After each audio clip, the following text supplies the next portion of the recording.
So I went to anything here, which is late cash, the play version of the application. And some of the screenshots are really funny. Like, here's the sex offender search option. Through record search, Jeffrey Epstein.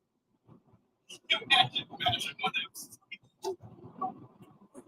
This is why I thought it's a no. And I got a phone number. Here's the name, variant, age, address. And you can just plug like the boxes on the fire. So again, this is not new. Obviously, if you're scared of an application, kind of like I'm gonna just straight and pull that out for you. Here are this application. For instance, you can get a monthly subscription service. You can get free roofers, surgeons, and free for 8 months. You might throw $20. Bro, you can your private investigators on this fucking application. That's crazy. That's insane.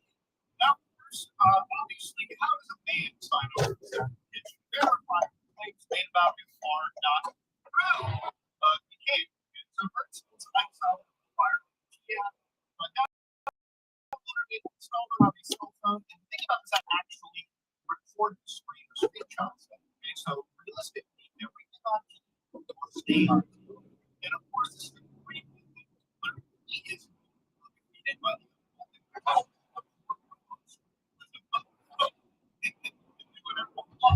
so the big thing is, I thought, again, every time it was exciting for it's a strange thing. The people is like XO or something else. You get to the point where it asks you, and they say, look, it's fine. They ask first, I'm sure everyone's got offers of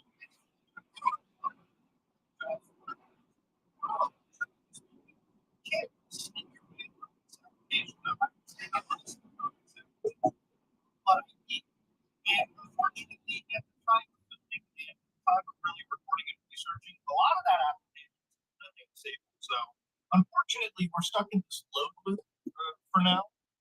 Maybe it'll at some point as I go through this, but yeah, this was generally the experience. Now, it's a bad thing. What gets really insane about this too is immediately right after this morning when I was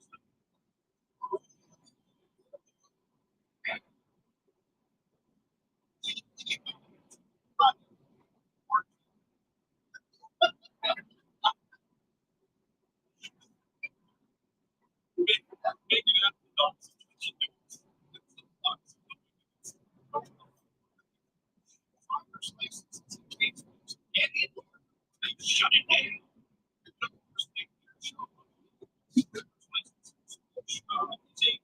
pretty massive.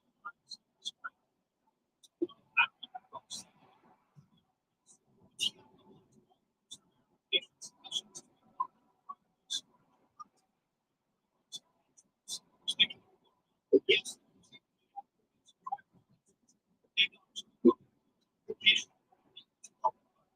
So yes, this is absolutely because it's not yes, but you want absolutely attached and situation in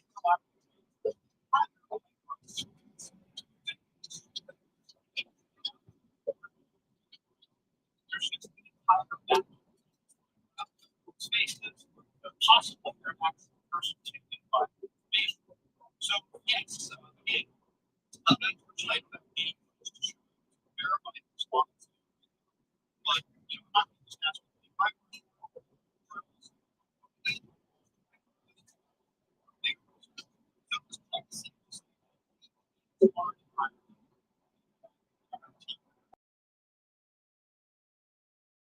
So again, this is a free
Giving.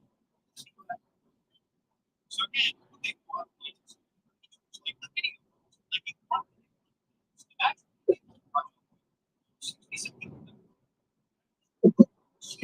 the team typing like especially how to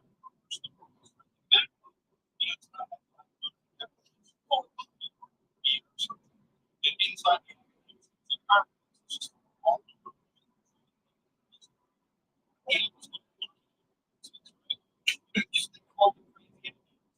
this would be great apps. And again, the concept is not terrible. Like I said, when I started this video off, I don't think the idea of like dating safety is bad. You know, a lot of fraud, don't forget when you link bring a bunch of AI generated random images, it looks like got random and he had like crazy super fucking butt cancer the entire time. So there is scams that happen. There are actual bad people. There are deep rapists that exist on these applications. There are some real bad actors. There are some cheaters. There are some disgusting types. And the thing is, I'm hopefully finding applications for safety of each minute of the day and the end of the day. Because again, when you're going out on a date with some guy you met through an application, sometimes it can be a great experience. Sometimes it can be a forgettable evening. And sometimes it, God forbid, it can be you never forget it for all the reasons. And that's why I have to does make sense. But the fact that he any form of fact check, any form of verification is such a definition of life that I'm surprised. Actually, I don't think this app might survive. To be honest with you, I think a lot of the stuff that sharing might be a data privacy nightmare, just given by the fact that women who are signing up for this application had a lot of them just because they can download. Not because the team was hacked, it's literally because it just did not put any effort into configuring their buckets so that like all the information from the workloads becomes supposed to be deleted in 24 hours just to consistent persistent people download and write one. So it's a wild situation. And again, an application like this, like I said, makes sense. I don't mind seeing it. I think it's super safe.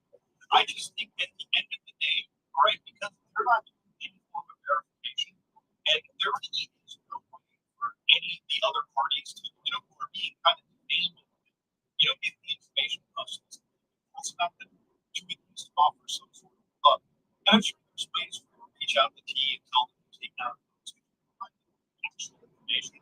But again, it's just a headache that somebody has to go through. Now, if you're really worried about something, Key, for instance, right? Remember, this is a phenomenon that's going on. There used to be a website called The Dirty, where you could just post anybody that you wanted to basically all down. And it's a website that isn't accessible anymore. But to give you a quick idea from reputation on CV, it developed a website to shame and insult people. I'm going to give you this. Whether or not there's an situation that you're in, looks maybe a shame rundown. There's very little information that goes into language and insult communications.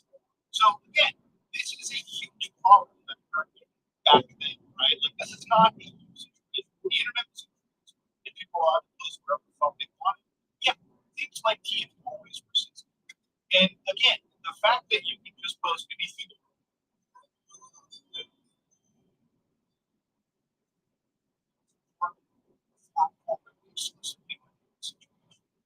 Now, what T is doing is, in a way, not so much different than like a criminal records check or like a background search on somebody, which anybody can do right now. Anybody can do, and all the work in some cases. $64 isn't all that much to great scheme of things, especially name, phone number, whatever. As long as you have enough information for these guys to work with, you basically have your own private investigator sit on anybody, and that's the effect kind of a version of what's the data options. Now, at the end of all this, it's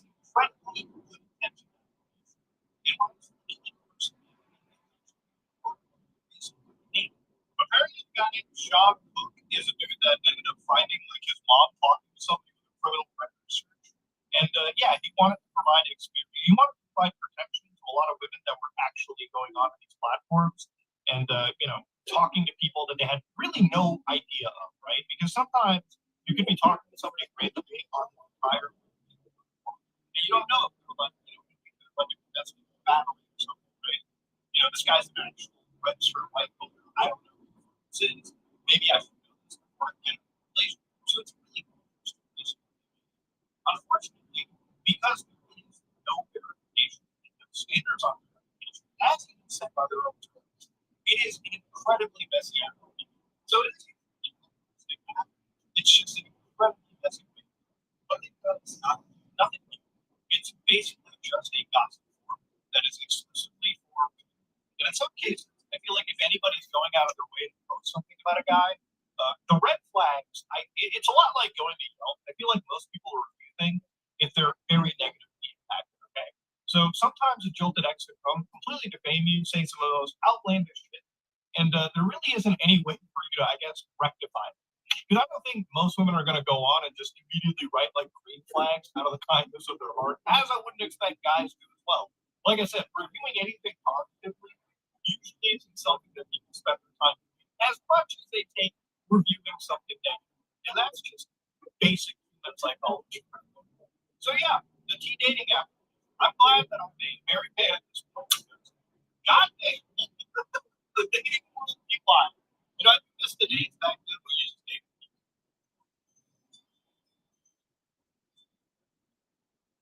It's on like dating applications. It's just such a dystopian world that exists. And I'm just glad I'm past it. Okay, simple as that. But yeah, wild application. You like yourself, like subscribe, just like that.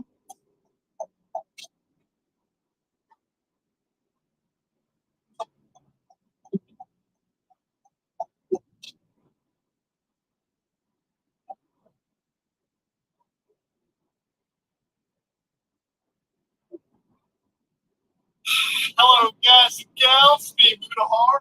Maybe that one guy in the comments. Blue polo analysis. Well, it's pretty true. When I got the Best Buy coupon, I was about to crap all over Microsoft. Like they're the nicest rating systems.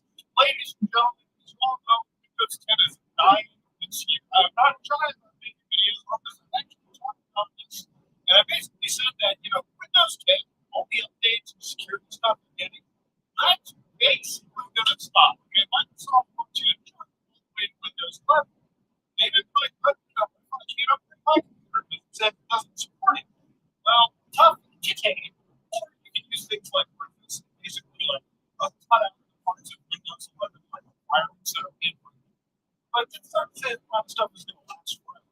It's just great. I think it's kind of nonsense. I really think Windows 12 is going to at least support this. Microsoft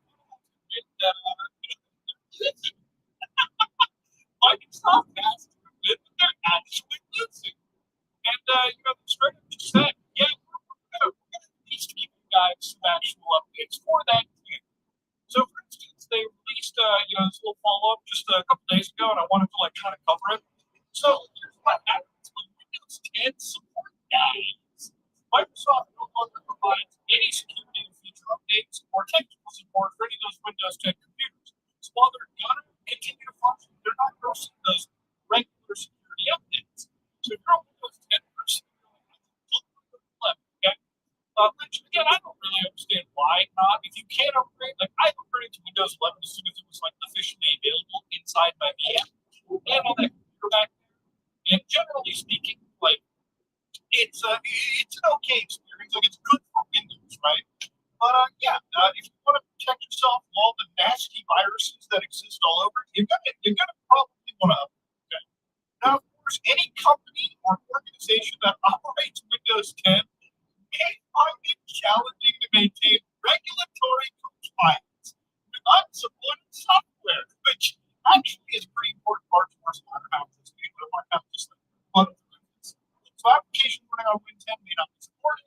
Those 365 apps they'll continue to receive any of those security updates until October 10, 2028, which again shows you that obviously for a lot of people that aren't upgrading have been subscribers, Microsoft's free, right? right? Like if all of a sudden those subscription services are able to use their product, which I suspect a lot of them are, they're going to start licenses, either like giving those people feature updates and security updates until 2028. That time comes, they're looking at maybe that's 12 by that point. So of course Microsoft will continue to provide security intelligence updates for Windows 10 providers on Windows 10 through October 2028. Now you may be like, does that conflict with point one? And no, it doesn't. Because in point one they say like regular security updates, yada. But generally speaking, anytime you install Windows, you have Windows Defender, and they're going to give you all of those updates in 2028. Because I very much doubt that Microsoft wants to be in a situation where a whole bunch of YouTubers, news people, like me, all the laugh at them when they find out, holy shit, guys, you're on Windows 10. Congratulations, you're not going to get unfunded end of life, okay? There's a reason why you can't connect things like Windows XP to the internet without any form of condoms on your routers or your system. Because just by connecting Windows XP or even older versions of Windows right now, I made a video on it. Plenty of other YouTubers have made videos on it. Eric Parker made a good video on it. He kind of broke the news. Tons of like crazy botnets and hackers just look for Windows systems at DOL and infect the shit out of them and put them into botnets and use them for nefarious purposes, which is something that could happen to even Windows 10 or Windows 11, like 10, 15 years later, when it's EOL, some person with a really old computer decides to connect it on the internet and realizes, oh shit, we're getting taken advantage of. Now, one of the reasons why, I guess, sort of companies kind of like got into how Microsoft lost a little bit was also some people are saying that Windows has straight up said that they're powering over 1 billion monthly active devices. And you might be like, why does that statement really mean anything, Buddha? Well, according to some people who basically cover Windows for a living, quietly apparently implied that a lot of people are actually abandoning Windows, okay? So they actually used to say that Windows is running on 1.4 billion devices. Now, the thing is, for a lot of these companies, I'll just sort of say, that number is super important to them, okay? It's like the holy grail, all right? That is like the biggest flex to all of their competition. As long as any company can say, we support so-and-so device, we have so-and-so many users, it's the ultimate dick swinging party to any of these companies. So I doubt that Microsoft just like conveniently rounded down. It's like talking about your dick size, okay? You don't round down. If anything, you round up if you can. So it's a quiet wonder of like, is Microsoft actually losing? But did they lose like 400 million people? I'll probably wager no. I don't think 400 million people have just stopped using Windows. No. The thing about Windows is it's entrenched. And one of the reasons why this is to me is that obviously Windows is not top line. I would say the last good version of Windows, in my opinion, is probably Windows. And anything after that, it has felt like a market. Windows 8 fucking sucked. Windows 10 was like, all right, you're giving me Windows 8 and all the dog shit attached to it. And then Windows 11 is just kind of, you like AI? We like AI. We hope you like AI. Let's just shove as much AI shit as we can into this system. And I really feel like a lot of these big tech companies, like AI is just a sort of like weird business that they're all just running after. And I'm not somebody that's, and I think AI can, there's a lot of stuff that I was reading where like, people were making these AIs, like these tools that were like diagnosing, like, I think it was malaria faster than like doctors, inadvertently saving a lot of lives. In one case, I think in the medical field, AI is pretty cool. But then again, I remember that AI is also used to, target civilians and military applications. I also really understand that AI is used to steal from the art and replace them without their consent. Just because, a lot of these big companies like Anthropic, Meta, Microsoft, a lot of them allegedly will just download pirated content, stuff that me and you would get a fucking nasty letter in the mail for. Maybe even civil like litigation. But these companies can basically use the pirated media as fair use training material for AIs. And then when they get pinged for the piracy, they're really just paying the fine they knew they had to pay. So remember, piracy really isn't a crime, I guess, as long as you're rich. Okay, like as long as you can pay the fucking civil penalty, what does it even matter? You know what I mean? Who gives a shit? But anyways, I'm getting a little bit too ahead of myself. The thing with Microsoft kind of admitting this failure right now is actually good because it really shows that they're not the top dog. Okay, they used to be back when XP, Vista, 7, all the way up to 10. People use Windows because that's really all that could have been used. Microsoft was at an advantage. If you were a PC gamer, if you were anybody that wasn't using a Mac, Windows was the only viable alternative. Linux existed since the beginning, since the inception, but it's never really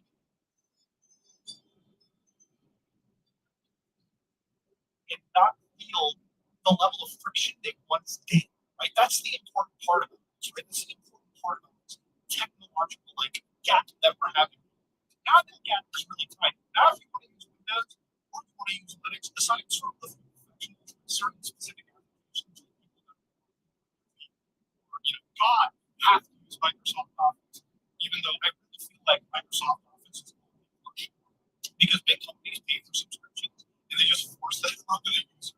I have never fucked with Office since high school, since my first job, ever since. I'd say after 2010, we've just been Google Doc users. That's just pretty much the family of it. So yeah, it's one of those things where obviously the competition is here. And it's what it is. Now, one of the things that I kind of want to talk a little bit about this stuff with Microsoft is why has Windows basically been the operating system?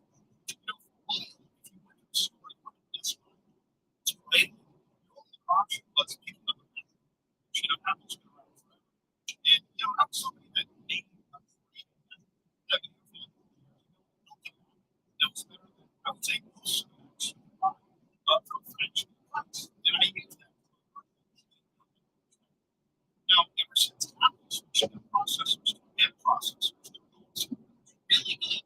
Everybody in the industry is trying to slowly copy them. In fact, they're so good that even being a dedicated Apple usually buy these things because they're just really good. And, realistically, if you didn't want to get Apple, the only other option was picking up a fucking Chrome. Now, the thing is, the Chromebooks weren't even all that bad.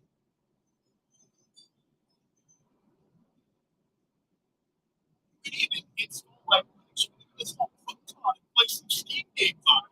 I'm not saying the experience on this thing will particularly be good, but it's an option that's available. And it's no disrespect. I'm pretty sure if you want to from some average person, and all they do is work around the internet, watch some videos.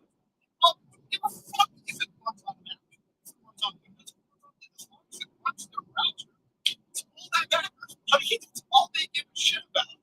Now, looking into Microsoft's past, this is where I think this will showcase that Microsoft is a competitive. Microsoft has really came up with these styles where they were the first ones to make very general operating system. But they weren't the ones who were the best. But Microsoft has always really it's abused their position to basically done. Now, capitalism might be like this, that there's a market, isn't a market deciding anything, and you vote for that, but that's not how it works. What Microsoft did before 1995 was they went to the only, so they went to the stores where you could sell systems. Now, you probably heard John talk about it. There's been an entire lawsuit recently involving where Google was paying like billions of dollars to be the default search engine on the phone. Now, I showed you a video a couple days ago, PewDiePie, some folks knew that you could run something called CRG locally on your system, which is a better experience without reliance on the phone. Now, of course, what will happen is Microsoft was basically the first producer. So before 1995, so companies like HP, Acer, Asus, a lot of these companies went to Microsoft would basically charge them a license fee for every computer, regardless if those systems even have Windows installed or not. And what that meant was if you gave money to Microsoft anything, it's a fee. Well, yeah, you install Linux for free or other competitors at the time would be like this much. Why would you do it? You would have to pick Microsoft anyways. And it wasn't until the United States government and Microsoft, which was the case in 1984, that was considered anti-competitive because you were actually stifling the choice from the user. You didn't even give the competition a chance. You need money to plug up your way to the team. Now, of course, after all this,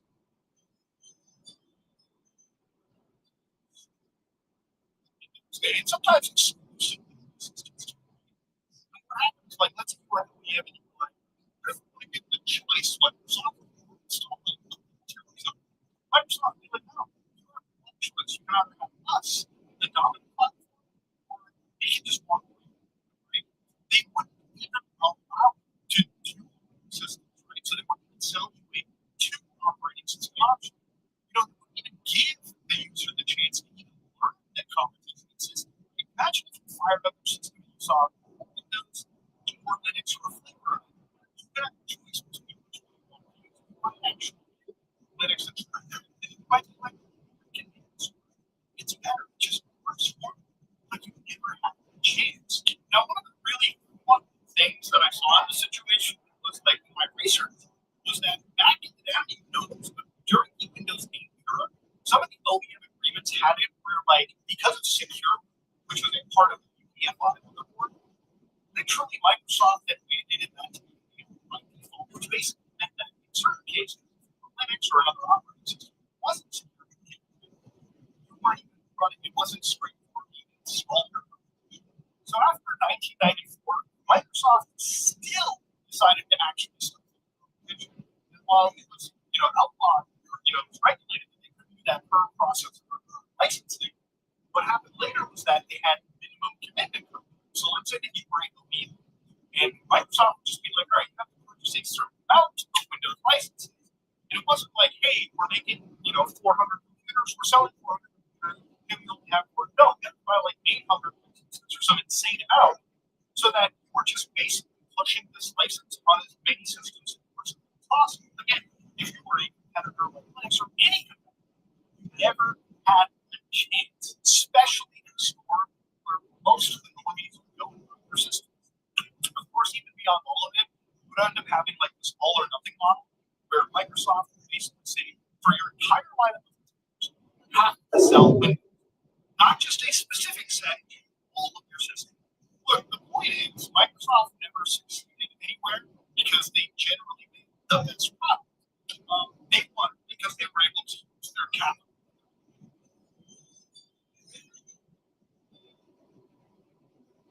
Force the system to provide you this option, because that's just the reality. This was never a situation where the Microsoft makes use of its power to force itself. Except now, things are a little bit different. I feel like there's a big competitive systems. You go to big vendors like some patents, which are probably after the most, some of the most common concepts have options for you to buy systems in particular by some of those. Like Windows, you end up having an extra like $200-$300, and you can then put towards better hardware. So you can get a better laptop as opposed to paying $200 to $300 for a Windows license. That if you really wanted Windows, you could just download it from their software and just use it or just go up and look for the scripts. And that would just be your things. I think what I've kind of learned about this too is like the last year or two, right? Like talking about Linux, it's kind of been like, just me being like a prepper, just screaming into the heavens about this competition. It's fun. Ever since like Steam OS, Steam Deck has been one of the best pieces of hardware you can buy. Right? Like to me, it's either you pick up this or you pick up it. There are other options, but generally speaking, even if you don't want the deck, you can buy any of these other handheld devices, install SteamOS, and seemingly get a better experience. And just for Linux users, there's so many more things that happen in just like the last weeks that have made it a viable alternative for a gamer. And I'm sure with the amount of effort that's happened in the community, there's going to be enough effort into getting other software into it. Eventually, making the game between Windows and Linux completely.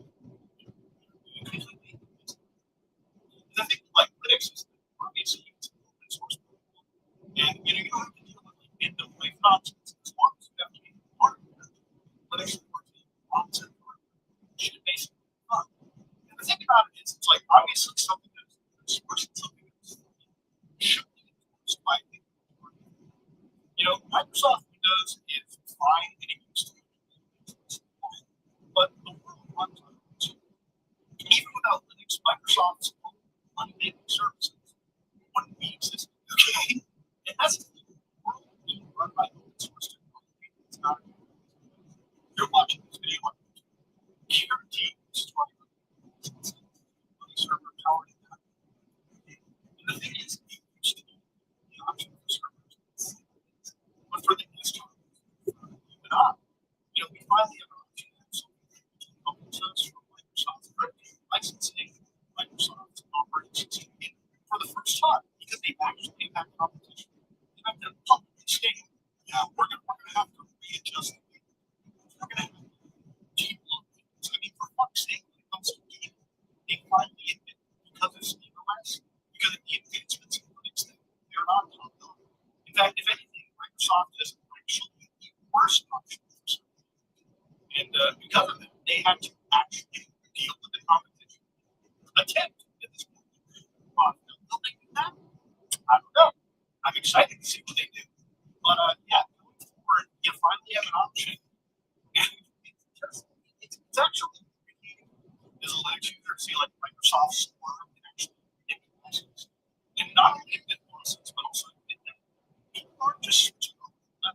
There's a lot of people that are actually getting this is the final one for them to actually switch over. Or even switch over to Apple. And like there's a lot of people that can switch just there. Microsoft has genuinely ruined their system over the course of several years. And maybe a lot of that happens or them chasing like a whole bunch of people. But they've ignored the actual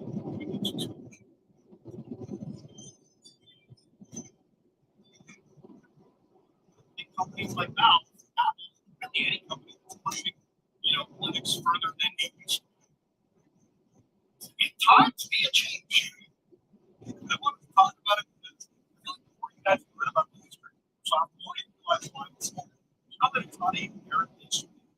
It's just Microsoft using the people system, using the relationship. It's not because it's because it's just that one.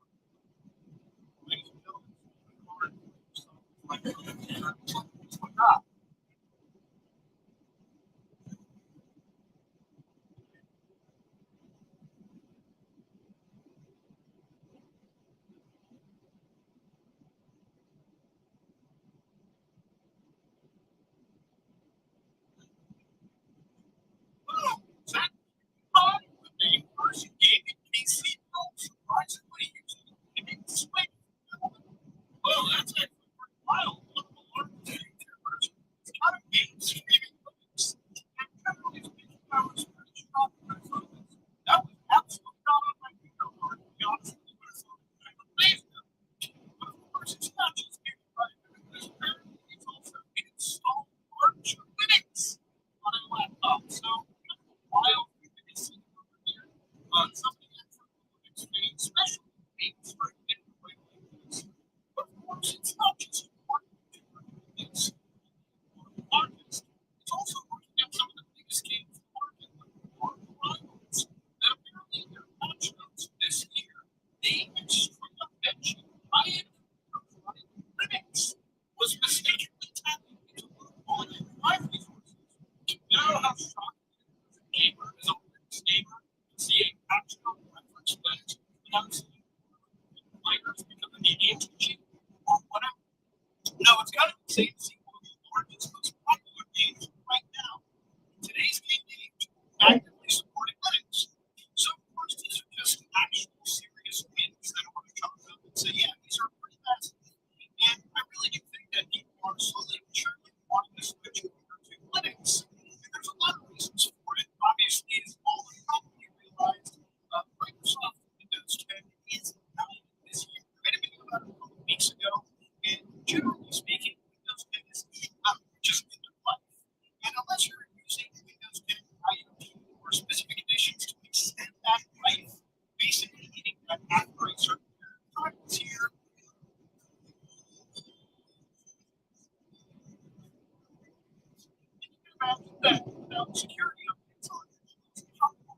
system does, it can be a little unsafe for those who can.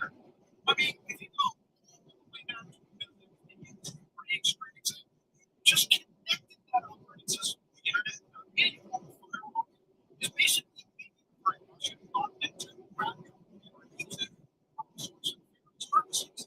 Now, obviously, if you look at the Steam survey, 97.5% of users on Steam use it. Now, obviously, Steam is one way to two gamers, and it's not a quite representation of all of this part. But for us gamers, it's overall important to see that Windows 10 has 53 or 34% as of February 2025 still using Windows 10. And of course, 44% are using Windows 11. And there's still 0.1% who are logged into Windows 7. Obviously, this is a I don't think we'll go from Windows 10 to Windows 11. But I met Leo a few weeks ago, something that some comments, a lot of comments were basically saying, I would have been to Windows 11, but it seems like it's not supported. Now, Windows 11 has some requirements, specifically hardware requirements for software security, like TPMs and whatnot. Realistically, the part of the minimum is the same use of you should really what's going to be and this work proposal is capable of budget gaming esports. Like, there's something that may not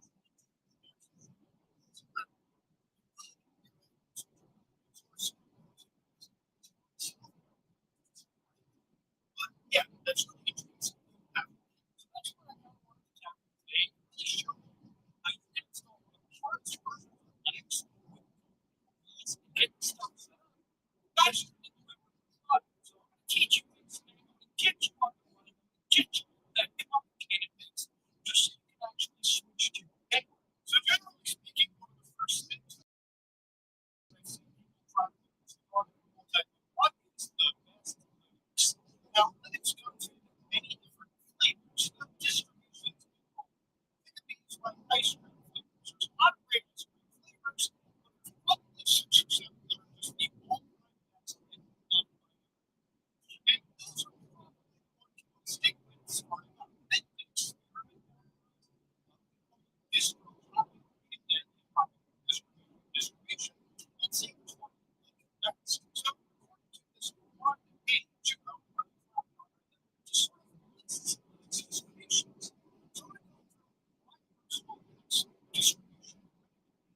cost for them, not set cost. Just classic, find more country. Any of these things, for instance, and just here.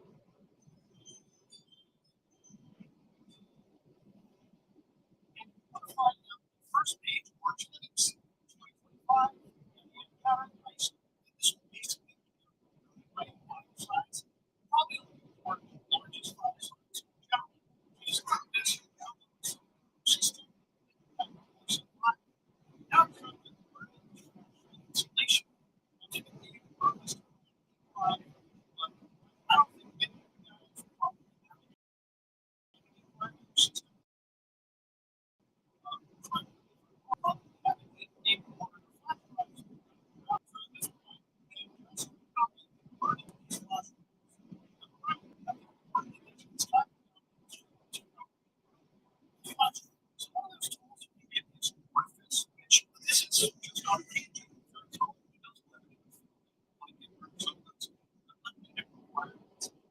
Actually use this and it has checks inside it to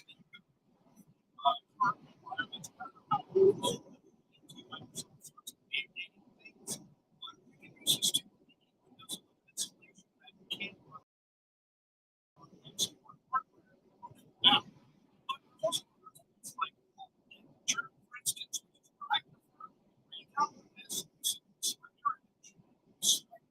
USB plug is plugged into your system. It just flash. So far, once that's done, installation. You take it, that's it. That's it.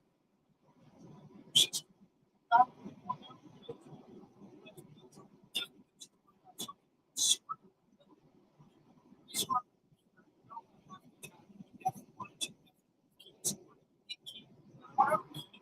First splash on the screen. Now, this is different from the first.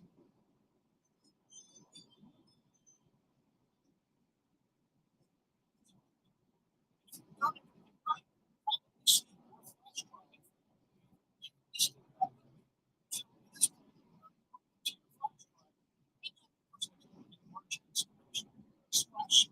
Now to make this look a little easier for the audience watching, let me use the virtual machine needs to make it easy to remove. What you see this one right here. Right here. The first message marks when it's installed. Which this is all. Just build it. If you are trying to retest it, what's your needs? Trying to retest it, just in case it just this would be any system.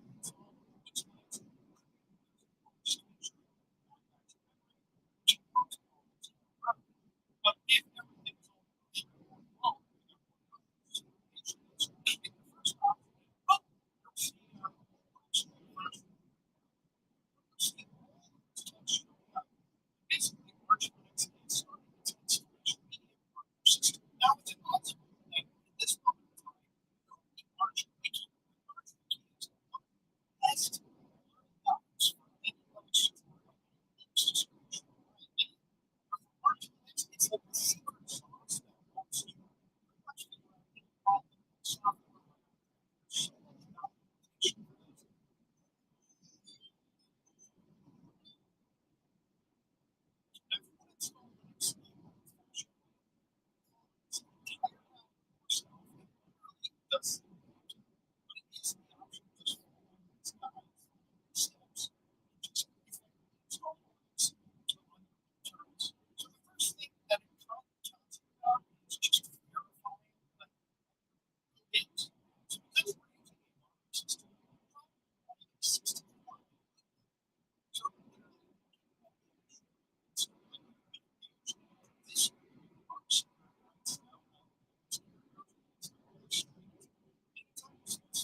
Of course, once that's said, you want to get mirrors. Now, mirrors is where Arch Linux and most of its distributions will talk to you to get updated packages or software for repositories.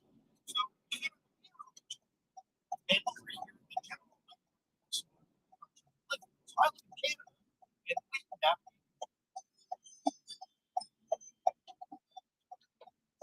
in this case, so you can actually just select and split.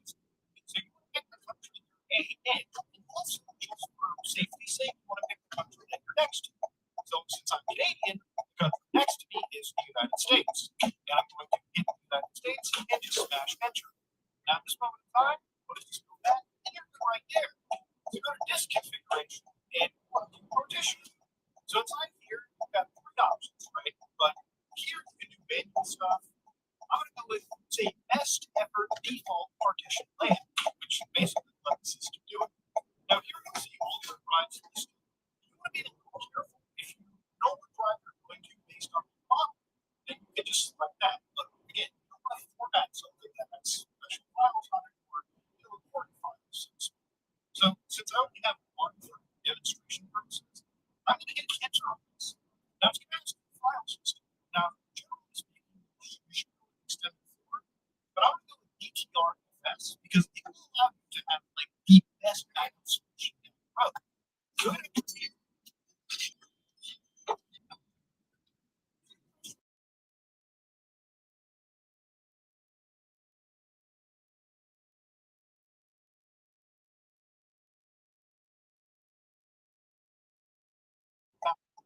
And here we can do disk encryption. Since I'm at home, I'm not going to do this. Typically, you don't want to do this for like a laptop or places where you think you drive or a laptop that's stashed. So I'm not going to do it. We're going to swap, which is swap space. So your paging file. Have a great day. You can pick which bootloader you want. I'm going to go with system D boot. So we're going to hit enter there. Unified kernel images, we ain't fucking with that. We're going to go down to host name, and here you can name your actual system. Now I'm going to call this YouTube, for instance, just to make it super duper simple. Hit enter. And of course, in root password, think of this like your administrator password, right? Your big super user password. And just put in any password you want. So enter it once, confirm it, and then of course you want to go to user account. And depending on how many people Everything? You got everything? Thank you. Have a good day. So I'm going to go with Tom and password, feed it whatever password, enter again. So should Tom have administrator privileges? No, I yes. And of course, once you're done with all of the account adding, just confirm and exit. And then profile is an important part. So hit profile, and then here you're going to do type. And this is where you get to pick default profiles for what type of system you're building. So we can do it per desktop, which that's what we're going for. Server, there's a storage function too. Since we're doing it for a desktop that we're going to be using as a primary computer, we're going to go with desktop and hit enter. So over here, you get to pick all the different desktop environments. So this is basically where you get the graphical user interface for your system. Now, every single one of these has their perks and benefits to them. Some of them are more optimized, some of them use less resources, some of them are less flashy, some of them may be more flashy. Some of these are quite literally different things like tiling managers. So Hyperlink, for instance, is a tiling manager that is also not necessarily using a mouse. It's just navigating the keyboard. Now, there's also Pillow, which is very standard on things like the button. But KDE Plasma is the one that I recommend for right now because generally speaking, it's the one that I've always been using for years that usually has most of the features you want for a modern user interface anyways. But you can experiment with whatever you want. So you'll have every single one of these.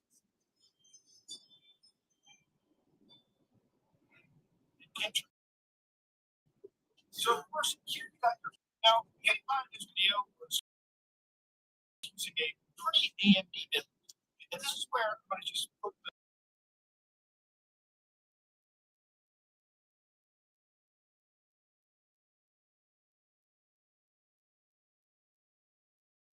4090 in it. but obviously those new AMD GPUs just got announced. I'd be considering counting because generally speaking, underneath Linux, you will have a better experience out of the box with AMD GPUs and Ryzen processors. It's just all completely baked into the system and it just all works better under most people's experiences. Mine as well. I have an AMD running Linux that just works better with my NVIDIA than my NVIDIA stuff. Or basically every software. So if you can't help it with an AMD system, if you don't have an AMD system and you want to do NVIDIA, it's still not an issue. But when you're picking your GPUs, you can pick Intel if you have an Intel GPU. NVIDIA if you want the open source GPUs, open source drivers for newer GPU. Plus, you can use both. You can go proprietary or you can go VM. I'm just going to go with full open source as default right now. Now, for reader, it should be SDDM. If you see that, you're fine. Now, audio, you can pick Pipewire or Pulse audio. I'm going to go with Pipewire since that's basically the standard now. Enter, and of course, in kernel, you pick which kernels of Linux you want. So by default, you have regular Linux. But I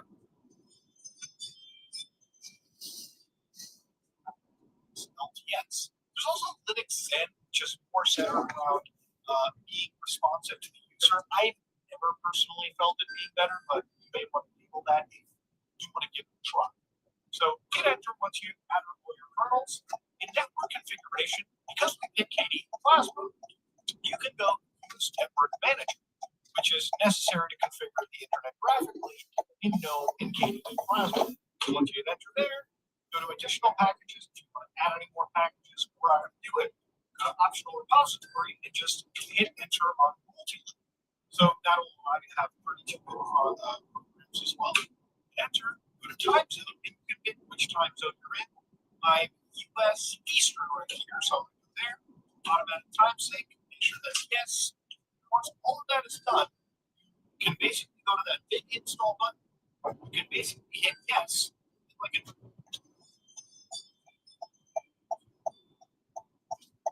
So basically at this moment, you can walk away, you can sip coffee in your new Some Ordinary Gamers mug if you want to go check it out at the store. Also, you might want to remember that we have a beautiful command, sudo pacman s, which is basically how you're going to be installing your applications in your new Arch Linux system. Again, this is Arch Linux is supposed to be the most complicated, well, not the most complicated, but it's supposed to be the most complicated. And congratulations, you with no experience have just installed Arch Linux. Now, I will remind you, this is not my recommendation. I would recommend you to actually install this from scratch, follow the instruction guide of the wiki, just so you understand how the system works, how to fix it down the road, how the guts of your system are functioning. It's worth doing once just as a learning experience. But if you just want to use Arch Linux, this is a shameless way, in my opinion, to have. You shouldn't feel guilty for doing this. Now, as it's installing, you'll see all of these packages basically being loaded. And if you're into like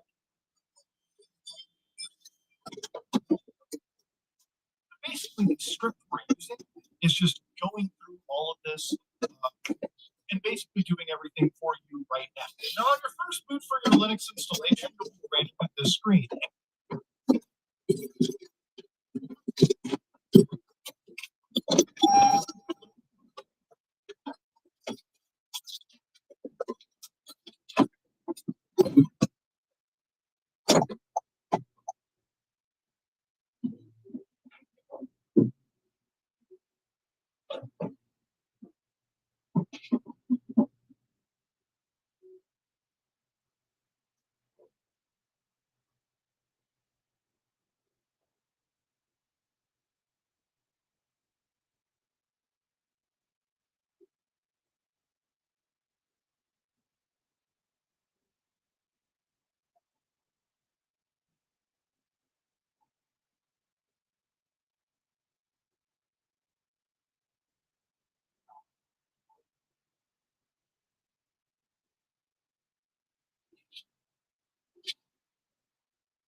To make a choice, use your keypad to just basically get rid of a timer, and you want to highlight your Linux installation. So you can highlight Linux.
Beach. Beach.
No one anywhere with serious belief in humanity does anything. Yet we've been unable to get. This is the thing that really gets me about the bench too. It's not just the EU; it's the entire world. You can't hide from cookie banners anywhere. rockets and you try to access the webpage, you will still see Cookie Banner. No one in the universe is safe from this nonsense. It sometimes feels like we're barely better off. Like, web pages aren't that different from what they were in the late 90s, early 2000s. They're still just forms. They still just write to databases. A lot of people, I think, are very uncomfortable with the fact that they are Morning, Terry. monkeys. They just make great. ¿Quién fue Miranda? And they have to compensate for that existential dread. What did they listen an hour? That's a huge part of the satisfaction. Let me know the temperature. If it gets cold, I can change it. If it gets hot, You're essentially just a tiny bit. it'll be cold. Doesn't take much. Sorry, I can't hear you. Let me know if it's too cold or hot. I can change it. Oh, You okay, can yeah. put That balance of danger and skill. Following this conversation, David Leeds, also known as DHH. He is a legend in the programming time. Brilliant and insightful, sometimes controversial, and always fun to talk to. He's the creator of Ruby Rails, which is an influential web developer framework that had many websites used by millions of people, including Shopify, GitHub, and Airbnb. He is the co-owner and CTO of 37 Signals that created Basecamp A once. He is a New York Times bestselling author, together with his co-author, Jason Fried, of 4 books: Rework, Remote, Getting Real, and It Doesn't Have to Be Crazy at Work. And on top of that, he's also a race car driver, including being a class winner at the legendary 24-hour Le Mans race. This is a Legendary Podcast. To support it, please check out our sponsors in the description and consider subscribing to this channel. Now, dear friends, here's DH. Someone who became a legendary programmer in life, and I guess that's because I tried to help a few times and failed. So you tell me the story of the saga, a few failures. Was Commodore 64 involved? Commodore 64 was the inspiration. I really wanted a Commodore 64. That was the first computer I ever sat down in front of. And the way I sat down in front of it was I was 5 years old, and there was this one kid on the street.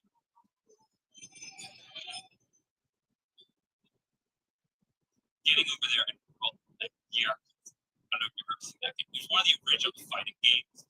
It's really a great game, and I was playing that for the first time, 5 years old, and we were like 7 kids sitting on this one kid's bed, all taking our turn to play the game, and I just found that unbelievably interesting. And I begged my dad, and he finally comes home like, "I got you a computer." I was like, "Yes, my own Commodore 64," and he pulls out this black, green, and blue keyboard. That's an Armstrong 64. I was like, "Dad, what's this?" This is not a Commodore 64, but it was a computer. So I got my first computer at essentially 6 years old, that Armstrong 464. And of course, the first thing I wanted to do, I wanted to play video games. And I think the computer, which he, by the way, had traded for TV and stereo recorder or something like that, came with like 2 games. One was this Frogger game where you had to escape from underground. It was actually kind of dark, like this frog trying to get it out from underground. It was pretty bad. And I only had those 2 games, and then I wanted games. And one way to get games with money, you can't just buy a bunch of games, is to type them in yourself. Back in 84, 85, magazines would literally print at the back of their magazines, and you could just sit and type it in. It would take you 2 hours to print this game into the Armstrong. And of course, I made some spelling mistake along the way, and something wouldn't work, and the whole thing, I was that good of English, I was Denmark. So I was really trying to get into it because I wanted all these games and didn't have the money to buy them. And I tried quite hard for quite a while to get into it, but it just never clicked. And then I discovered the magic of And after that, I just took some time off from learning to program because, well, now suddenly I had access. So that was the first attempt. Like, and what's funny, I remember these fragments. I remember not understanding the purpose of a query. If there's a thing and you sign something, well, why would you sign another thing? So for some reason, I understand.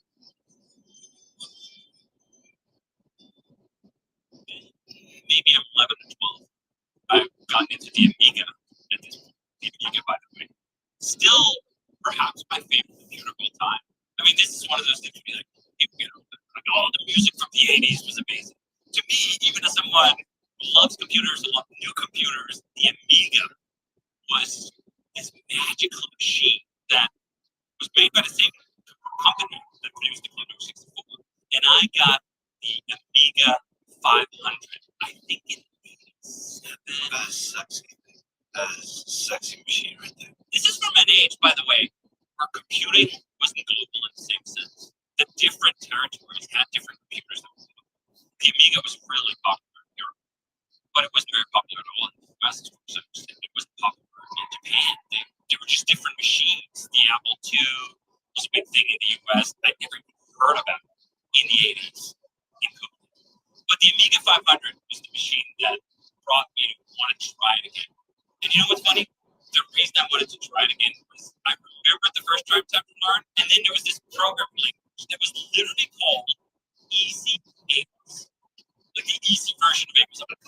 If it's Easy Amos, how hard can it be? I gotta be able to figure this out.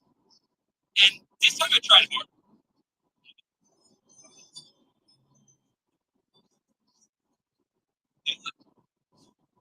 And on the second attempt, I really got to maybe I'm not smart. Maybe programming just stuff. Maybe it's too much math.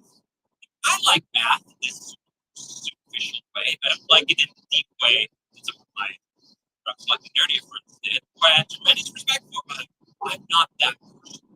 I'm not the math. So after that attempt with easy Amos and failed, to even get, I don't even think one very basic. I thought the program is not for me. I'm gonna have to do something else. I still love computers. I still love video games. I actually at that time had already begun making friends with people who were even easy. And I would sit down and just, how do you, the moves and the memories and the copies, how do you even do this? I don't even understand how you go from this to the Amiga demos. That was good. It had this demo scene in Europe. It's this really interesting period of time in the Amiga's history. We had all these programs spread out mostly all over Europe, compete on graphic competitions where you could bring one to that.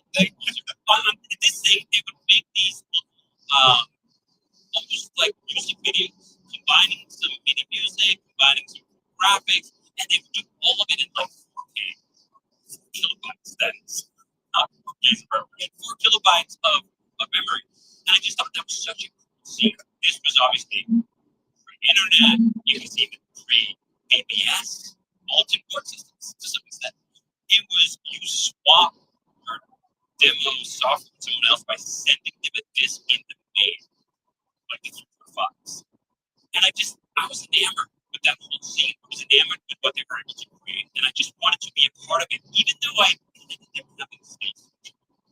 And that's how I got into running BBS. I didn't learn programming then, and I couldn't learn programming until much later, until I was almost 20 years old.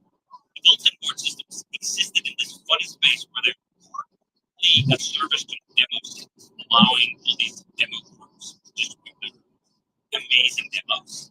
And then it was also close to track cards. And I ended up starting one of those when I was 15 years old in my tiny little bed.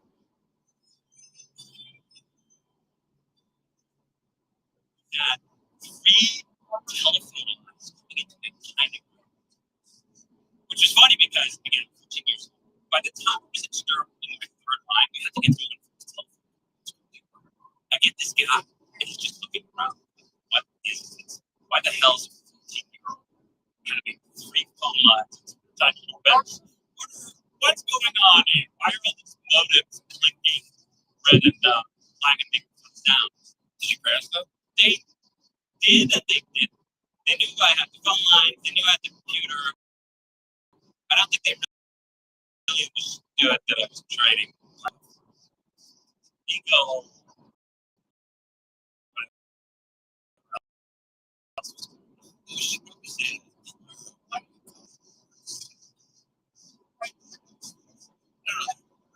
Maybe it's just my conversation.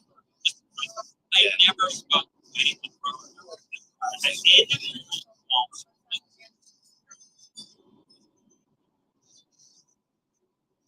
I want a lot of money. I have a lot of money. What do you do?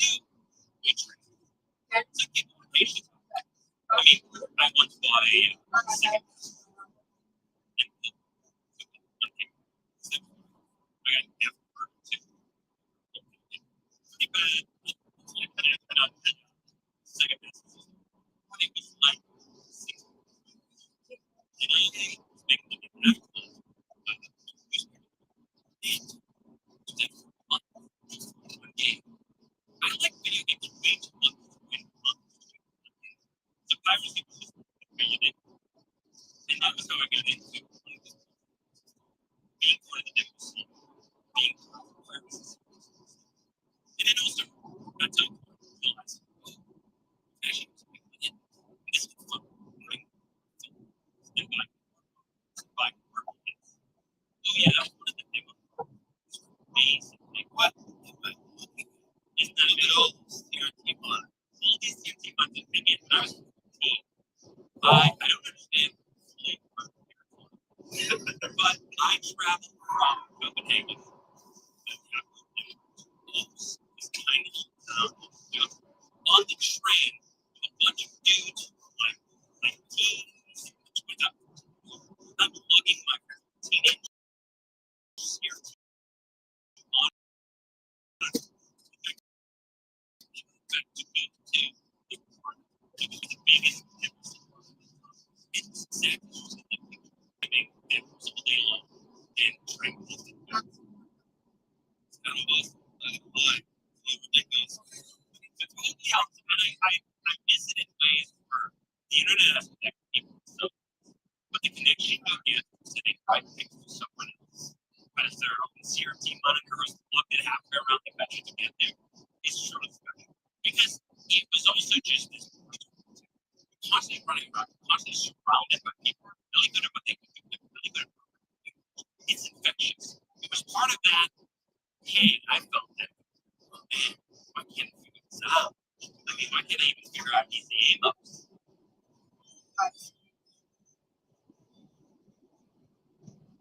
So, third attempt is when I start getting. This is when I start helping out, let's say, building things with you. So, around 95, 96, I discovered, actually, 93, that was my first.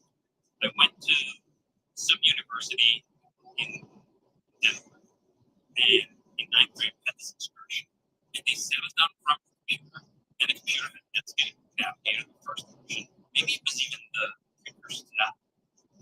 And they had text, and those kids just got, hey, build something on the internet. It was just HTML, and the first thing you do is text, but just putting in this tag and saving it. That was that moment. That was actually when I reviewed making the first all the other experiences I had were I spent hours typing something in, I click on it, and I get an error message that makes no sense. As it 6, 7, 12. And here I am, sitting in front of the computer, connected to the internet, and I'm making text.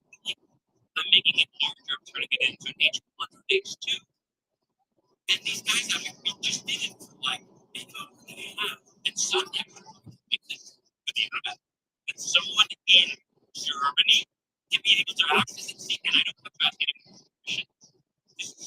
I got it. So I got into the internet, I got into working with HTML, and I still had all these friends. And I started working with them on creating games. I'd read about video games and reviewing. This was another good way of getting new video games. To walk down to some store and say, hey, I'm a journalist. And they're looking at me. You're a journalist? The games. Because this was when games got PlayStation and these other things you could just SEC fire stuff. So I went down.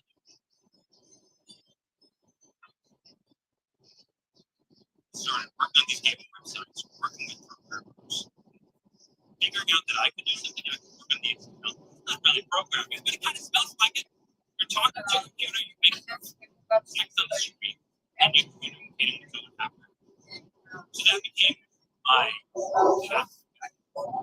And then slowly, first website I did with some one of these programs. That was yeah, ASP. It wasn't even actually. That was what we started on, and then we moved on to PHP. And PHP was when I started with additional loops, variables, all that stuff started to make sense enough that I thought somebody was going to say now PHP on PHP.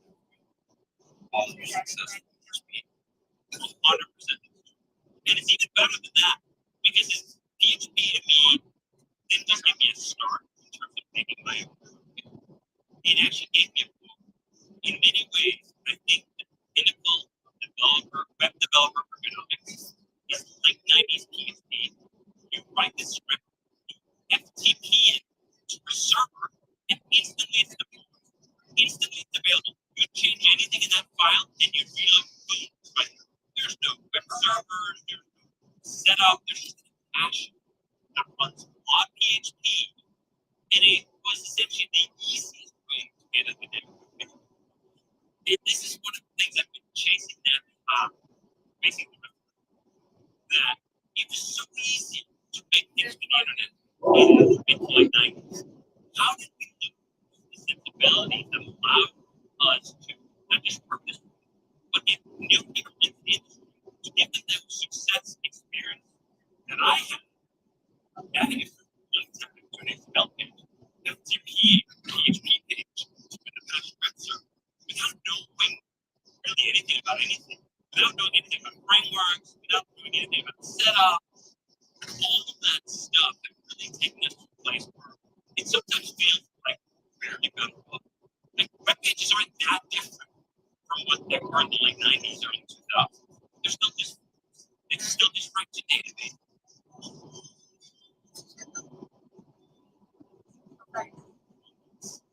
They just make systems that create, read, update, or delete rows in a database. And they have to compensate for that existential thread. Now, that's good. More to it, and things can learn. Sophisticated ways of thinking about this, but there's an ideal. I'm so happy I got this level. He still basically works like this. And I look at that. Yeah, you're chasing that high. He's been high all along. Yeah, just using PHP, jQuery, and like, I think it's amazing because he's proven that this isn't just a nostalgia. He's actually running all these businesses. Now, some of that is he would have been the first run is that he's just working. You know, and you can do different things when you just work. You work in a team. I started with jQuery on Basic. We at first